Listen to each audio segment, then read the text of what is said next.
Hey y'all, so I hope that you all had a great Thanksgiving break. I am here with some of the wood projects and I'm going to show you what it's like to sand them down and basically just kind of like go through the simple steps that you need to do to sand them down. Of course, I did say that I wanted to sand these down for you, but because of me trying to get them out fast and having to buy the wood and cutting it, it just didn't work. So you all got a piece of sandpaper, and yours is probably going to be smaller than this because you're not having to sand down as much as I'm going to have to sand down with creating both projects for you. So yours is probably smaller than this. It's probably about half this size, depending on how well I cut. Yours is probably about this size, and you're going to sand down your wood. I will be honest with you, I'm not going to record me sanding down every single piece here because I want to go ahead and get this done for you all. And for one, I'm not going to make an hour-long video showing you how to sand because once I show you, you should be able to get it. So what you're going to do is, I'm just going to unfold this piece, but you want to have the black part to the wood.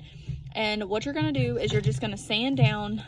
You aren't going to have to sand down this part as much as you are these edges, especially on the edges that I cut. So if you have an edge that still maybe has a sticker, or it's not the end that I cut, it's not going to be as big of a deal, but you want to go ahead and sand it down to make sure that you avoid getting splinters, because I don't want you to be mad at me for having splinters. All right. So, obviously you'll be able to tell a difference in whether you got the birdhouse and the step. So the step is going to have longer pieces like this. They're going to have some skinny ones, and they're going to have some fatter ones. They're going to have some 2x4s and 1x4s. So with that being said, I'm just going to go ahead and show you black part to the wood. And I like to hold mine like this. Like, I like to make it kind of like a sandwich and just kind of like rub it down the edges. And just do it like this. And you want to make sure you get this part really well because that's where it's going to splinter the most. And I do recommend doing this outside. If it's not a good day, you can do it inside, but your mom might not like me too much because if you do it outside, you don't have to worry about the sawdust quite as much as if you were inside and making a huge mess.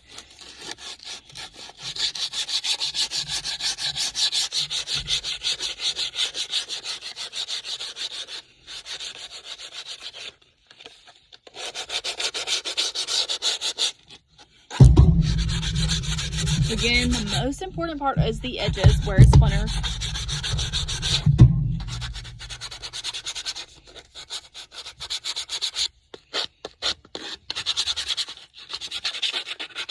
It is a lot easier when you're using a power tool, but you can totally do this by hand. That's why I gave it to you, because I believe in you all.